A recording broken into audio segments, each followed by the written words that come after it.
Pag-usapan natin si BL Cream. So kanina nag-vlog nga ako, 'di ba? Kasi nakita ko na ang daing post ni Doc Kelly Kellogg's Dayag, kaibigan ni Miss Marlica, patungkol kay BL Cream. So, hindi na rin naman lingid sa atin na nagbago na ang ihip ng hangin ni BL Cream. Magkaibigan silang matalik ni Miss Maharlika magkasinlaki nga halos yung kanilang channels. So, iilan lang naman po kasi ang bumabatikos ngayon sa Administrasyong Kuting at Ahas. So, siyempre, nakakatuwa na nag-unite kami, di ba? So, yung mga pinakakilalang personalidad kasi at least yung mga malalaking channel na bumibira-bira ngayon kay Kuting at Ahas ay si Miss Maharlika yan at saka si BL Cream. Sina Banat Bay din pero medyo ewan ko parang hindi na rin ganun katodo ngayon. Hindi ko pa nasisilip yung channel ni Banat Bay. Ilan lang kami. Pero bakit nabago ang ihip ng hangin ni BL Cream? Binabanatan na niya si Miss Maharlika. Ang reason nga niya mga ate at kuya is si Miss Maharlika daw ay kumakaibigan sa politiko. Yun nga, si Atty. Glenchong, di ba, doon daw parang palusot na lang. Galit ka ba sa lahat ng politiko, BL Cream? Really? Sa lahat-lahat? So, galit ka rin kay Titi Sara? Ganun? Galit ka rin kay PRRD? Well, obviously, galit na siya kay PRRD. Hindi ko alam ano nangyari sa kanya. So, may nag-message sa akin kanina, tinakpan ko naman po yung pangalan para hindi niyo hindi makilala ni BL Cream.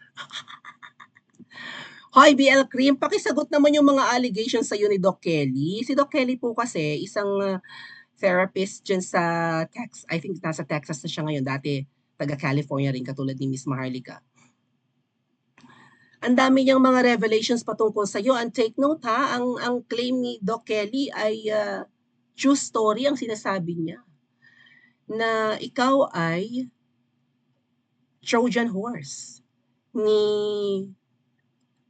Jahas at ni Tamba. Hindi ako nagsasabi niyan. Ba't sa akin kagalit?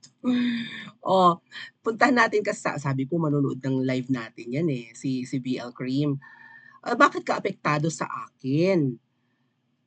Syempre magre-react kami. Yung mga followers mo na umayaw sa'yo, di ba, nabawasan ng mga subscribers mo. Simula pala nung binabanatan mo, sinabanat ba ito yung sina Jojo de Guzman at kung sino-sino pa, pati yung si Kuya Spencer Lacalle, binibira-bira mo, unti-unti na nawawala yung mga followers mo. Now, binira mo si Miss Maharlika. Well, si Miss Sas muna, pati si Joey. Dahil mong binibira ng mga anti-Kuting Ahas administration. And finally, ito yung huli mong kasalanan na dito na nagising ang lahat, even I. Inignore ko yung talagang questionable yung pagbira-bira mo kay Sas ba kinabanat ba naiintindihan pa kita no? Siyempre may kanya-kanya naman tayong kapulaan. Hindi tayo perpektong lahat, di ba? May something sinabanat ba na maaari nakarating sa'yo. Binulgar mo nga. At kung sino-sino pa. Pati si Sas, binibira mo doon na, wait, bakit pati si Sas inaaway nito? Hindi naman siya iniinsulto ni Sas. Ay doon nga siya kumukuha ng topic kay Sas. Tama ba mga kuya? And finally, ngayong, nagtataka na ako noon. Finally, ngayon binira niya si Miss Maharlika, may something na ito. So sabi nga nung kakilala ko, mukhang ikay nabayaran. Hindi ako may sabi niyan, BL Cream. Ito ang dami mga isinasawalat laban sa iyo ni Doc Kelly, hindi mo sinasagot. Isang beses mo lang siya sinagot. Tingnan mo ulit yung post niya sa Real Talk Discussions That Matters. Dami niya naman yung post patungkol sa iyo. I-vlog ko na kanina, napanood mo siguro, nanood ka nga, talagang binaybira mo ako ngayon Ang tawag mo sa akin, Princess Maui Spencer, at saka kay Kuya Spencer Lacalle, na ang pangalan niya ay katunog ng apelyido ko, kami ay mga DD shit vloggers. Tawag mo sa amin, mga aso ni Miss Maharlika. Kung aso kami ni Miss Maharlika, aso ka ni Galema? Bakit kaaway mo na si Miss Maharlika? Ang kaaway ni Miss Maharlika si Galema. Kakampi mo na si Galema? Parang katulad ka na talaga nung nakagat ng aso. Yung nakagat ng aso, tawag kay Tatay Digong, she Digong. Wow. Takang-taka talaga ako dun mga ate at kuya. Kay nakagat ng aso, Parang gusto niyang palabasin ay masyado kasing maka-China daw si PRRD. 'Di ba yung president ng China ay si ano, Xi Jinping? So ang tawag niya kay Tatay Digong ay Xi Digong. Ha? Bakit ka galit kay PRRD? Kutsero? Kutsero yun, 'di ba, yung nakagatang aso. Tapos ang tono ngayon ni BL Cream, katulad ng tono ni nakagat ng aso. Oh, ano nangyari sa inyo? Yung mga higanting mga vloggers, yung mga yan, hundreds of thousands of followers. Ako nga hindi maka 50,000 ng followers. So, apektado siya sa akin. Again, magre-react ako. Kasi, marami kami nakakapansin ng pagbabago ng ihip ng hangin mo eh. Oh, ay kung yung mga followers mo nga, takang-taka, galit na galit sa'yo. Right?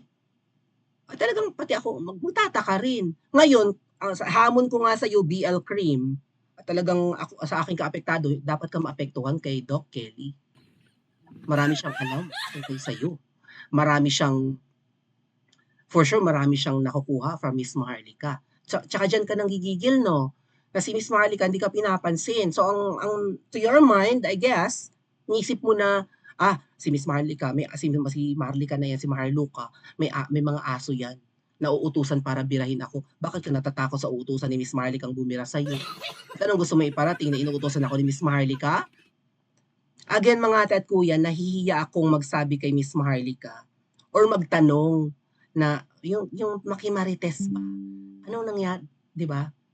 Anong nangyari sa iyo ni BL Cream? Bakit ka ginaganyanan niya? O, alam nga naman mag-share din sa akin si Miss Maharlika. Hindi yan magsi-share sa akin, mga ate at kuya. Oh, at kung may na-share yan sa akin, baka i-vinlog ko na. Di ba?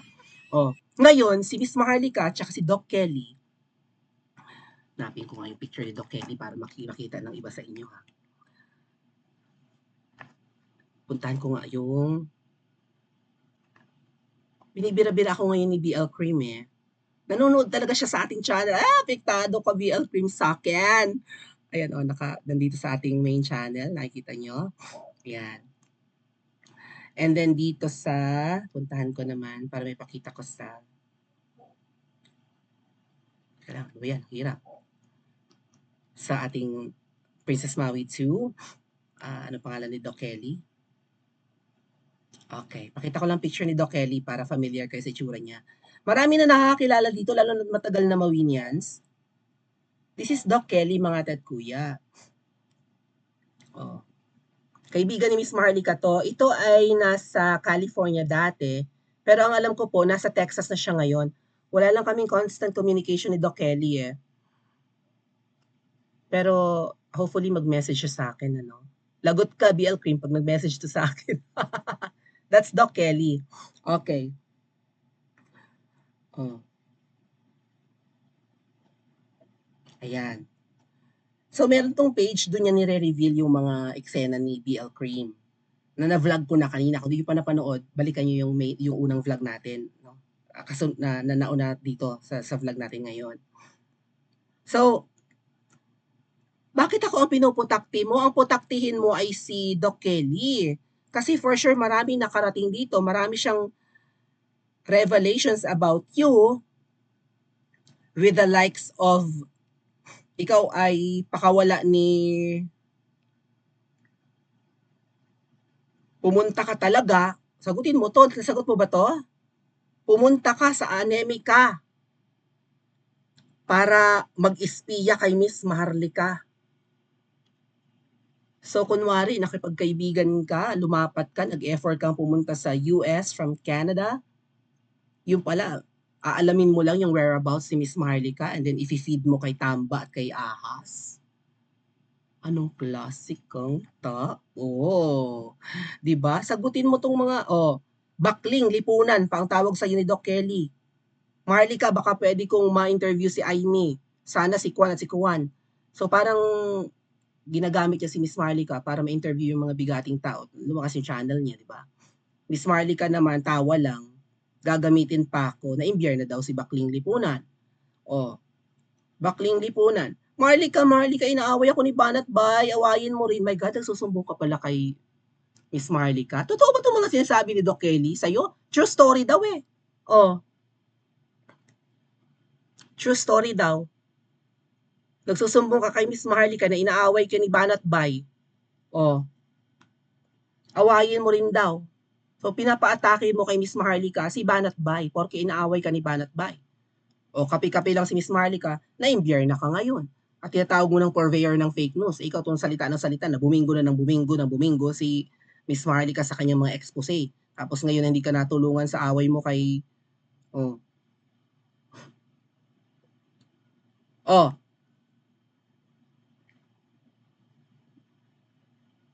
Oh, ayan. O, mga sinasabing Doc Kelly, sino talaga ang mukhang pera? Pagbibintangan mo pa akong for the GCash lang. O, ayun sinasabing Doc Kelly, binibining Maharlika focuses on issues. Target talaga ang ulo ng ahas. Ang ahas ang problema ng Pilipinas. Doon tumutok, huwag sa ibang bagay. Aba, yung ibang vlogger, siya ang tinututukan, si Miss Maharlika. O, di, pinagkakaperahan si Miss Maharlika at ginagamit ng mga mukhang pera. Sino ang mukhang pera ngayon? BL Cream. Di ba? O, ba't ka galit na galit kay Miss Maharlika? Dahil hindi ka lang natulungan sa away mo with Banat Bay? Or dahil kaibigan ni Doc? Kaibigan ni Attorney Glenn Chong si Miss Maharlika, inaaway mo na siya? Or ikaw talaga ay Trojan horse ni Galema at saka ni Tambi? Anong nangyari sa'yo? Kasi yun ang sinasabi sa akin ng kakilala natin. May isi-share ako sa'yo. Tinakpan ko na lang yung pangalan, no? Protektahan lang natin yung may-ari ng message na ito, syempre, no? Kakahiyan namang i-reveal yung kanyang identity. But I wanna show it to you. BL Cream. Tingnan mo. Chat sa akin. Itong mga, yan si Doc Kelly, ang bira-birahin mo. Wag ako. Tinatawag mo kaming didi shit ni Kuya Spencer Lacalle. Ano ba? Didi shit na. Sino si Teacher Dispenser? Alam mo yung dispenser na yan yung tawag sa akin ng mga ensaymada vloggers. Yan yung tawag sa akin ni sino ba to? Yung si biyahe ni Kineme. Yung nakaaway ko na ensaymada vlogger, yung leader na ensaymada. Diba yan tawag nila sa akin? Pati yung mukhang siraulo na nasa Dubai na ginagaya yung pangalan ni Banat Bay na di umano ay mandirigma siya pero banlag. Banlag ba yun? Okay. Sino sina Teacher Dispenser at si Driver Dispenser? I think BL Cream is pertaining to Kuya Spencer Lacalle, no? Isang vlogger din po, pero baka driver nga yan siya. Sino daw si Teacher Dispenser? Kasi kami daw ay mga didi shit vloggers. Mga shits daw kami. Apektado ka sa amin. Apektado ka sa vlog ko. Siyempre nagtataka kami anong nangyari sa iyo. We thought na ikaw ang malapit na kaibigan ni Miss Maharlika. Nag-effort ka nga lumuwas papuntang Anemika para lang ma-meet siya. So to our mind, you really are a loyal friend. Tapos ano nangyari sa iyo? No wonder nag-aaway kayo ni siguro bati na kayo ngayon nung nakagat ng aso. Pareho na kayo ng tono dapat bati na kayo. Anyway, eto pakita ko sa iyo yung message sa akin na sandali. Siguro i-send ko to para maipakita ko din sa Princess Maui 2. Siyempre, kailangan ganon. Hold on. Ay! Naku, lagot ka talaga. Lagot ka. Nag-message na sa akin, BL Cream. Sandali lang po. I-open ko lang sa linya. Okay, para ma-share ko sa Princess Maui 2 ang ganap-ganap. Okay. Nag-message na sa akin. Lagot ka talaga, BL Cream. Huwag ka namang maapektuhan sa akin, BL Cream. Kasi hindi ako ang problema mo. Ang magiging problema mo ay si Miss Maharlika at si Doc Kelly Kellogg's Dayag. Dahil, I think, dahil nga kailangan ni Miss Maharlika huwag kang pag-aksayahan ng panahon. 'Di ba? Dahil alam ni Miss Maharlika na ang pinaka-problema ng Pilipino ay ang ulo ng ahas. Ay yung mga loyal friends ni Miss Maharlika ang aatake sa iyo. It's not me. BL, hindi ako matake sa iyo . Nagre-react lang ako sa mga post ni Doc Kelly Kellogg's Dayang. Diyan ka mag-alala. At dito sa nag-send sa akin ng message, pakita ko lang sa inyo mga ate at kuya. Ito yung sinend sa akin. Babasahin ko sa inyo. Ay, ang liit. Hindi ba lalaki yan? Palakihin ko na lang. Oh, sige. I-flash ko dito sa...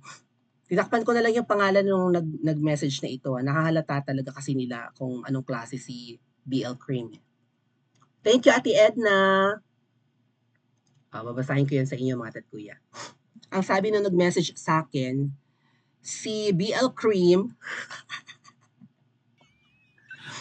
ay isang spy. Oh, pakisagot ito, BL Cream. Espiya ka daw. O tama ako. Trojan horse ka. Oh, grabe naman katayduran niyang ginawa niya. Sinabi ko dun sa nag-message, nakakainis. Parang nakakakinis pa yata. Typo error, mahaba ako. Pasensya na po. Nakakakinis. Sorry. Anyway, I know hindi ako nagkamali. Noon pa, hindi ko siya gusto. Really? Hindi daw siya gusto nitong kausap ko. Sinabi ko kay Maharlika. Oh. Sabi ko naman sa nag-message sa akin, di ko rin gusto ang ngiting kabayo. Talaga naman. Oh, di ba, ngiting kabayo yun siya. Aside from square face nga siya na parang si SpongeBob, ay kung ngumiti si BL Cream ay ngiting kabayo, eh, in-ignore ko yan. Pero maraming taong ganyan eh. Yung parang, yung hiyom-hiyom baga nila, yung ngiti-ngiti nila, nung nag-smile sila ng katakataka talaga, oy. Parang may ibang motibo talaga, no? May mali siya yung ngiti nila. Parang may ibang tumatakbo sa isip habang ngumingiti. May ganong tao, di ba? Oh, sabi ko, hindi ko rin gusto ang ngiting kabayo niya, sabi ko dun sa nag-message sa akin. Similar sila kung ngumisi ni Kukiruki. Yung kalbo na Ensaymada Vlogger, na-meet namin attorney Nick yun eh, yung ngiti nun, ngiting kabayo rin. Yung, parang ganun. Di ba? Medyo gumaganyan-ganyan din yung mukha ni BL Cream eh. Parang may masamang motibo. Oh, sabi nung nag-message sa akin, oh, hahangiting kabayo nga, tama ka. Oh, di, kabayo nga, Trojan horse. Di ba? Kung maghiyom-hiyom yan siya, kung magiti-ngiti yan siya, parang murag kabayo, biya.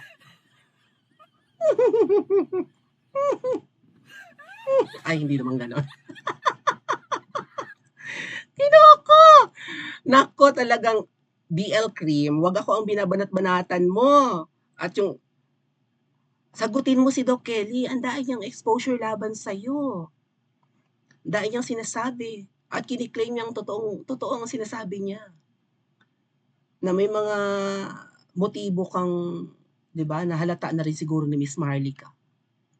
Na bakit kaya may mga sinasabi sa akin si BL Cream na, uy, kunwari alam ko yung address mo, tingnan natin kung kakagat si Anis, si Jahas. O sige, sabi naman siguro ni Miss Marlica. Pero kapag binigyan mo yan ng address ko at nalaman nilang peke ay at natanggap mo na ang pera, eh, gugurgurin ka ng mga yan. Diba? Sabi ni Doc Kelly. Tapos sa mga post mo, ako ang iniintindi mo, BL Creep, porke nagre-react ako. O, at saka si Kuya Spencer Lacalle.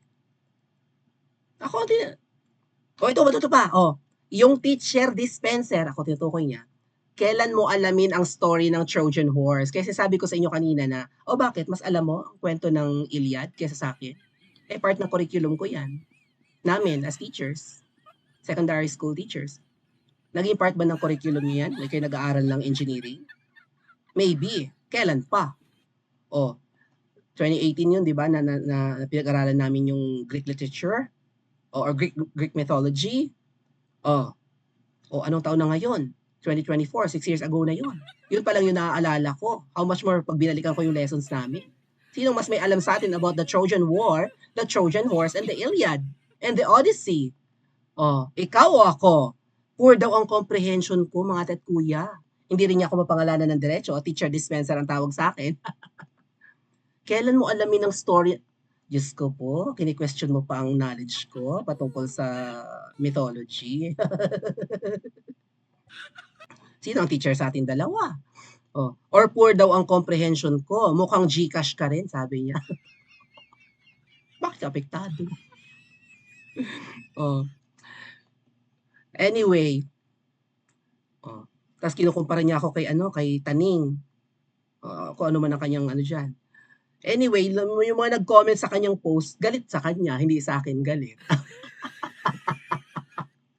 Ito pa si I think this is Kuya Spencer. Oh, yan. Binabatikos niya, hari daw ng Bubits, tinaob ni Nino Barsaga. Ano yan? Puro ka name calling, hari ng bobo. Ano ba yun? Oy, Kuya Spencer, baka mahagip ng mata mo ang vlog ko ngayon. Tinatawag kang hari ng bobo ni BL Cream. Parang parang ganun lang, husto na lang siya sa name calling, sa mga ad hominem na banat. Hindi niya sinasagot yung pasabog laban sa ni Doc Kelly, ang sagutin mo. Yun ang may mga malalang expose laban sa iyo, hindi kami ni Kuya Spencer. Bakit kami ang dinudurog mo? Tinatawag mo kaming didi shit.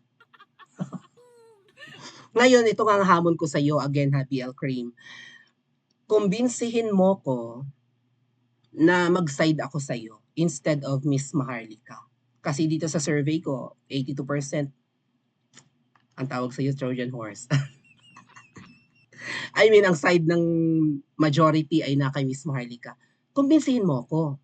Kasi, inagwanta kita eh. I mean, di ba, inunawa kita nung ang mga binabanat-banatan mo pa lang, sinabanat by, kung sino-sino. Pero nung nakaisas ka na, bumabanat, nagtataka na ako. And then, binanatan mo na si Miss Maharlika, doon ka na, wala. Nagpalakpakan, nagwagaywayan na ang apakaraming red flag, wala, ekis ka na. Kumbinsihin mo ko na i-take ko yung side mo instead yung side ni Miss Maharlika. Wala pang sinishare sa akin si Miss Maharlika, ha? Hindi ko nga matanong kasi baka ang dating ko marites. At saka marami siyang iniintindi para makimarites pa ako. Marami siyang dapat i-vlog, marami sinishare sa kanya ang mga puting ahas para pansinin ka at para pansinin lalo ako na maliit na vlogger. Paano mo ako kukumbinsihin na ikaw ang tama at mali si Miss Maharlika? Kasi kung makukumbinsi mo ko, kahit na ang tawag mo sa akin ay low ang comprehension ko at hindi ko alam ang kwento ng Iliad and Odyssey and ng Troy, makukumbinsi mo lalo na ang iyong mga followers. Kung ako mahinang utak, sa tingin mo kasi napaka-intelihente mo eh. Siyempre, engineer ka eh. Di ba? Ba't ganyan ang iyong communication skills? Baluktot pa rin ang dila mo, kategas pa rin ang dila mo. Di ba, nahihirapan ka pa rin magtagalog. National language natin, nahihirapan ka pa rin magtagalog-tagalog. Katagal-tagal mo na. And you do not sound like a Canadian. Tagal-tagal mo na siguro dyan sa Canada. Hindi ka pa rin, imported tongue. Hindi mo pa na-adapt ang native tongue ng tinitirhan mo ngayon. Sige, mas matalino ka sa akin at ako ay mahina ang understanding, ang critical thinking skills and whatnot. Kumbinsihin mo ko na mag-take ng side mo instead of Miss Maharlika. Not ikaw ang tama, siya ang mali. Pag nakumbinsi mo ako, makukumbinsi mo rin yung mga followers mo magbalikan sa'yo. Otherwise, pamumugaran ka ng mga dilawan. Well, kung pamumugaran ka ng dilawan, ay baka birds of the same feather flock together, no? Dilawan ka naman, di ba? Sige nga, mag-comment ka sa comment section at mag-like and subscribe ka na rin.